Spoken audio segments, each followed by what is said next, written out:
कि मन की बात की हमारी इस यात्रा को 10 साल पूरे हो रहे हैं।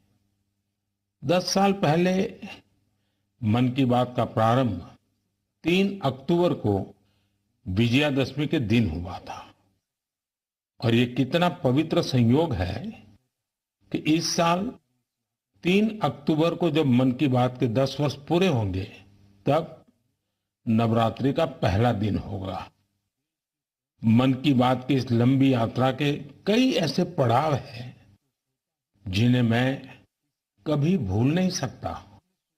मन की बात के करोड़ों श्रोता हमारी इस यात्रा के ऐसे साथी हैं जिनका मुझे निरंतर सहयोग मिलता रहा।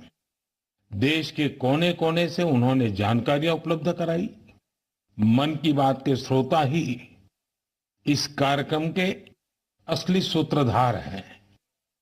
आमतौर पर एक धारणा ऐसी घर कर गई है कि जब तक चटपटी बातें ना हो, नकारात्मक बातें ना हो, तब तक उसको ज्यादा तवज्जो नहीं मिलती है।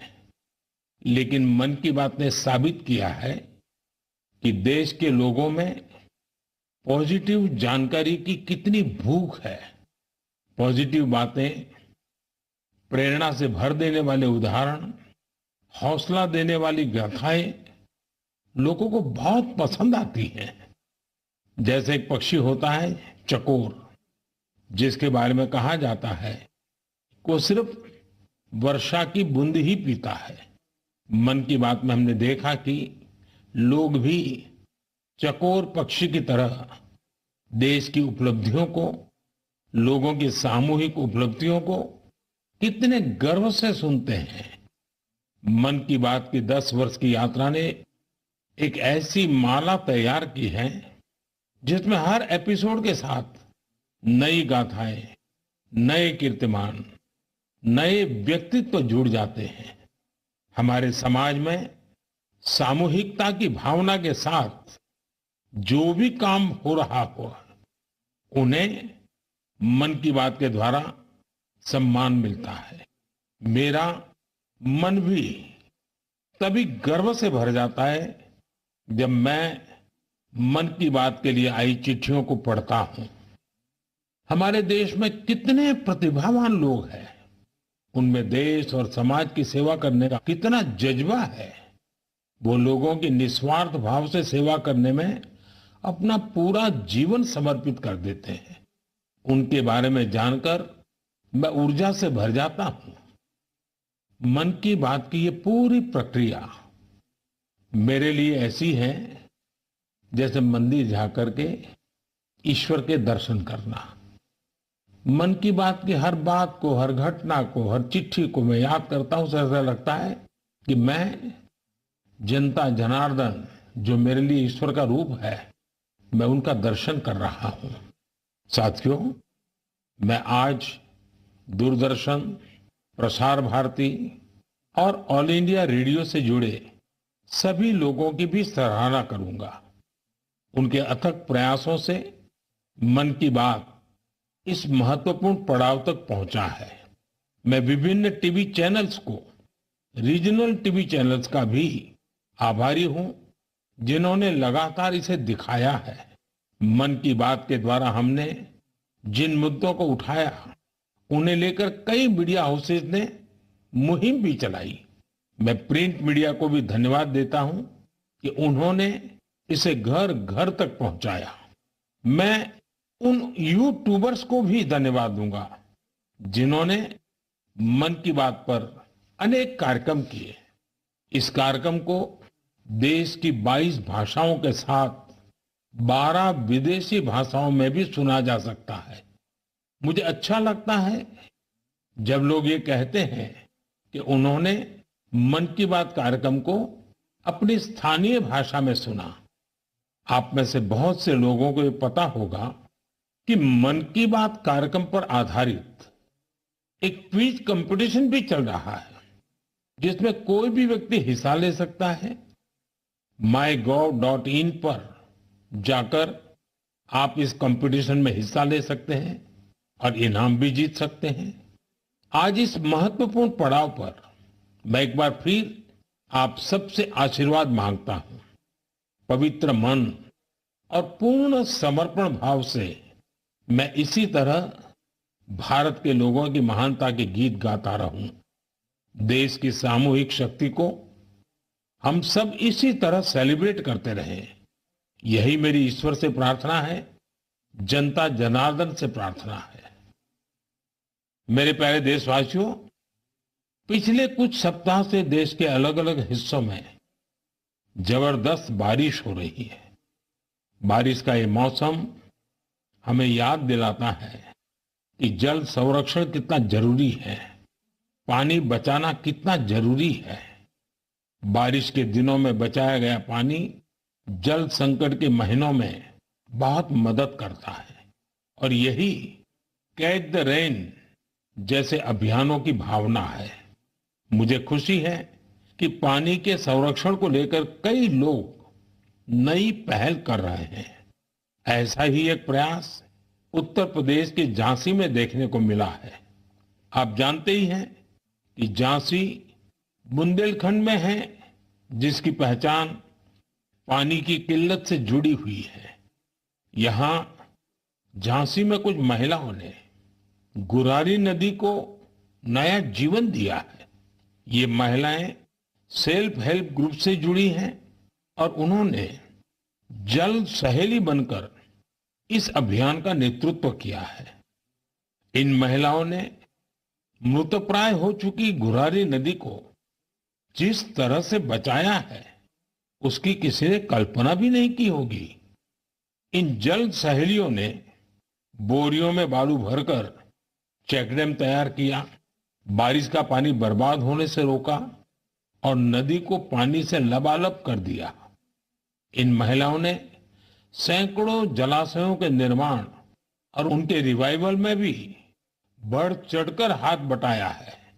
इससे इस क्षेत्र के लोगों की पानी की समस्या तो दूर हुई ही है, उनके चेहरों पर खुशियां भी लौट आई हैं। साथियों, कहीं नारी शक्ति जल शक्ति को बढ़ाती है तो कहीं जल शक्ति भी नारी शक्ति को मजबूत करती है। मुझे मध्य प्रदेश के दो बड़े ही प्रेरणादायी प्रयासों की जानकारी मिली है। यहाँ डिंडोरी के रायपुरा गांव में एक बड़े तालाब के निर्माण से भूजल स्तर काफी बढ़ गया है। इसका फायदा इस गांव की महिलाओं को मिला। यहाँ शारदा आजीविका स्वयं सहायता समूह, इससे जुड़ी महिलाओं को मछली पालन का नया व्यवसाय भी मिल गया। इन महिलाओं ने फिश पार्लर भी शुरू किया है, जहां होने वाली मछलियों की बिक्री से उनकी आय भी बढ़ रही है। मध्य प्रदेश के छतरपुर में भी महिलाओं का प्रयास बहुत सराहनीय है। यहाँ के खौफ गांव का बड़ा तालाब जब सूखने लगा तो महिलाओं ने इसे पुनर्जीवित करने का बीड़ा उठाया। हरी बगिया स्वयं सहायता समूह की इन महिलाओं ने तालाब से बड़ी मात्रा में गाद निकाली। तालाब से जो गाद निकली उसका उपयोग उन्होंने बंजर जमीन पर फूड फॉरेस्ट तैयार करने के लिए किया। इन महिलाओं की मेहनत से न सिर्फ तालाब में खूब पानी भर गया, बल्कि फसलों की उपज भी काफी बढ़ी है। देश के कोने कोने में हो रहे जल संरक्षण के ऐसे प्रयास पानी के संकट से निपटने में बहुत मददगार साबित होने वाले हैं। मुझे पूरा भरोसा है कि आप भी अपने आसपास हो रहे हैं ऐसे प्रयासों से जरूर जुड़ेंगे। मेरे प्यारे देशवासियों, उत्तराखंड के उत्तरकाशी में एक सीमावर्ती गांव है जाला। यहाँ के युवाओं ने अपने गांव को स्वच्छ रखने के लिए एक खास पहल शुरू की है। वे अपने गांव में धन्यवाद प्रकृति या कहें थैंक यू नेचर अभियान चला रहे हैं। इसके तहत गांव में रोजाना 2 घंटे सफाई की जाती है। गांव की गलियों में बिखरे हुए कूड़े को समेटकर उसे गांव के बाहर तय जगह पर डाला जाता है। इससे जाला गांव भी स्वच्छ हो रहा है और लोग जागरूक भी हो रहे हैं।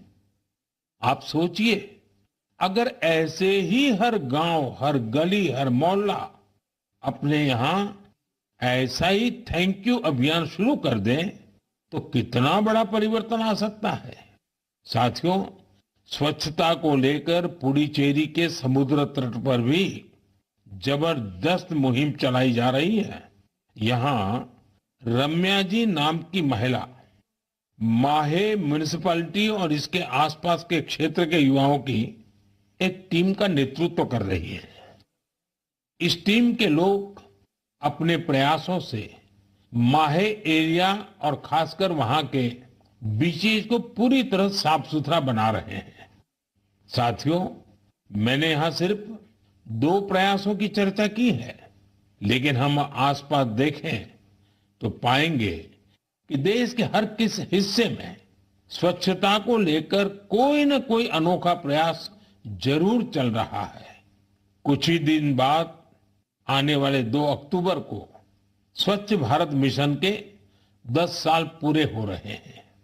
यह अवसर उन लोगों के अभिनंदन का है जिन्होंने इसे भारतीय इतिहास का इतना बड़ा जन आंदोलन बना दिया। ये महात्मा गांधी जी को भी सच्ची श्रद्धांजलि है, जो जीवन पर्यंत इस उद्देश्य के लिए समर्पित रहे। साथियों, आज ये स्वच्छ भारत मिशन की ही सफलता है कि वेस्ट टू वेल्थ का मंत्र लोगों में लोकप्रिय हो रहा है। लोग रिड्यूस, रीयूज और रिसाइकल पर बात करने लगे हैं, उसके उदाहरण देने लगे हैं। अब जैसे मुझे केरला में कोझिकोड में एक शानदार प्रयास के बारे में पता चला। यहाँ 74 ईयर के सुब्रमण्यम जी 23,000 से अधिक कुर्सियों की मरम्मत करके उन्हें दोबारा काम लायक बना चुके हैं। लोग तो उन्हें रिड्यूस, रीयूज और रिसाइकल यानी RRR चैंपियन भी कहते हैं। उनके इन अनूठे प्रयासों को कोझिकोड सिविल स्टेशन, पीडब्ल्यूडी और LIC के दफ्तरों में देखा जा सकता है। साथियों, स्वच्छता को लेकर जारी अभियान से हमें ज्यादा से ज्यादा लोगों को जोड़ना है और ये अभियान किसी एक दिन का, एक साल का नहीं होता है। ये युगों युगों तक निरंतर करने वाला काम है। ये जब तक हमारा स्वभाव बन जाए स्वच्छता, तब तक करने का काम है। मेरा आप सबसे आग्रह है कि आप भी अपने परिवार, दोस्तों, पड़ोसियों या सहकर्मियों के साथ मिलकर स्वच्छता अभियान में हिस्सा जरूर लें। मैं एक बार फिर स्वच्छ भारत मिशन की सफलता पर आप सभी को बधाई देता हूं। मेरे प्यारे देशवासियों, हम सभी को अपनी विरासत पर बहुत गर्व है और मैं तो हमेशा कहता हूं, विकास भी, विरासत भी। यही वजह है कि मुझे हाल की अपनी अमेरिका यात्रा के एक खास पहलू को लेकर बहुत सारे संदेश मिल रहे हैं। एक बार फिर हमारी प्राचीन कलाकृतियों की वापसी को लेकर बहुत चर्चा हो रही है। मैं इसे लेकर आप सबकी भावनाओं को समझ सकता हूं और मन की बात के श्रोताओं को भी इस बारे में बताना चाहता हूं। साथियों, अमेरिका की मेरी यात्रा के दौरान अमेरिकी सरकार ने भारत को करीब 300 प्राचीन कलाकृतियों को वापस लौटाया है। अमेरिका के राष्ट्रपति बाइडेन ने पूरा अपनापन दिखाते हुए डेलावेयर के अपने निजी आवास में इनमें से कुछ कलाकृतियों को मुझे दिखाया। लौटाई गई कलाकृतियां टेराकोटा, स्टोन, हाथी के दांत, लकड़ी, तांबा और कांसे जैसी चीजों से बनी हुई है। इनमें से कई तो 4000 साल पुरानी है। 4000 साल पुरानी कलाकृतियों से लेकर 19वीं सदी तक की कलाकृतियों को अमेरिका ने वापस किया है। इनमें फूलदान, देवी देवताओं की टेराकोटा पट्टिकाएं, जैन तीर्थंकरों की प्रतिमाओं के अलावा भगवान बुद्ध और भगवान श्री कृष्ण की मूर्तियां भी शामिल है। लौटाई गई चीजों में पशुओं की कई आकृतियां भी हैं। पुरुष और महिलाओं की आकृतियों वाली जम्मू कश्मीर की टेराकोटा टाइल्स तो बेहद ही दिलचस्प है। इनमें कांसे से बनी भगवान श्री गणेश जी की प्रतिमाएं भी हैं, जो दक्षिण भारत की हैं। वापस की गई चीजों में बड़ी संख्या में भगवान विष्णु की तस्वीरें भी हैं। ये मुख्य रूप से उत्तर और दक्षिण भारत से जुड़ी हैं। इन कलाकृतियों को देखकर पता चलता है कि हमारे पूर्वज बारीकियों का कितना ध्यान रखते थे। कला को लेकर उनमें गजब की सूझबूझ थी। इनमें से बहुत सी कलाकृतियों को तस्करी और दूसरे अवैध तरीकों से देश के बाहर ले जाया गया था। यह गंभीर अपराध है। एक तरह से यह अपनी विरासत को खत्म करना जैसा है। लेकिन मुझे इस बात की बहुत खुशी है कि पिछले एक दशक में ऐसी कई कलाकृतियां और हमारी बहुत सारी प्राचीन धरोहरों की घर वापसी हुई है। इस दिशा में आज भारत कई देशों के साथ मिलकर काम भी कर रहा है। मुझे विश्वास है, जब हम अपनी विरासत पर गर्व करते हैं तो दुनिया भी उसका सम्मान करती है। और उसी का नतीजा है कि आज विश्व के कई देश हमारे यहां से गई हुई ऐसी कलाकृतियों को हमें वापस दे रहे हैं। मेरे प्यारे साथियों, अगर मैं पूछूं कि कोई बच्चा कौन सी भाषा सबसे आसानी से और जल्दी सीखता है, तो आपका जवाब होगा मातृभाषा। हमारे देश में लगभग 20,000 भाषाएं और बोलियां हैं और ये सब की सब किसी न किसी की तो मातृभाषा है ही है। कुछ भाषाएं ऐसी हैं जिनका उपयोग करने वालों की संख्या बहुत कम है। लेकिन आपको ये जानकर खुशी होगी कि उन भाषाओं को संरक्षित करने के लिए आज अनोखे प्रयास हो रहे हैं। ऐसी ही एक भाषा है हमारी संथाली भाषा। संथाली को डिजिटल इनोवेशन की मदद से नई पहचान देने का अभियान शुरू किया गया है। संथाली हमारे देश के कई राज्यों में रह रहे संथाल जनजातीय समुदाय के लोग बोलते हैं। भारत के अलावा बांग्लादेश, नेपाल और भूटान में भी संथाली बोलने वाले आदिवासी समुदाय मौजूद है। संथाली भाषा की ऑनलाइन पहचान तैयार करने के लिए ओडिशा के मयूरभंज में रहने वाले श्रीमान रामजी टूडू एक अभियान चला रहे हैं। रामजी जी ने एक ऐसा डिजिटल प्लेटफॉर्म तैयार किया है जहां संथाली भाषा से जुड़े साहित्य को पढ़ा जा सकता है और संथाली भाषा में लिखा जा सकता है। दरअसल कुछ साल पहले जब रामजी जी ने मोबाइल फोन का इस्तेमाल शुरू किया तो इस बात से दुखी हुए कि वो अपनी मातृभाषा में संदेश नहीं दे सकते। इसके बाद वो संथाली भाषा की लिपि ओल्ड चिकी को टाइप करने की संभावनाएं तलाश करने लगे। अपने कुछ साथियों की मदद से उन्होंने ओल्ड चिकी में टाइप करने की तकनीक विकसित कर ली। आज उनके प्रयासों से संथाली भाषा में लिखे लेख लाखों लोगों तक पहुंच रहे हैं। साथियों, जब हमारे दृढ़ संकल्प के साथ सामूहिक भागीदारी का संगम होता है तो पूरे समाज के लिए अद्भुत नतीजे सामने आते हैं। इसका सबसे ताजा उदाहरण है एक पेड़ मां के नाम। ये अभियान अद्भुत अभियान रहा। जन भागीदारी का ऐसा उदाहरण वाकई बहुत प्रेरित करने वाला है। पर्यावरण संरक्षण को लेकर शुरू किए गए इस अभियान में देश के कोने कोने में लोगों ने कमाल कर दिखाया है।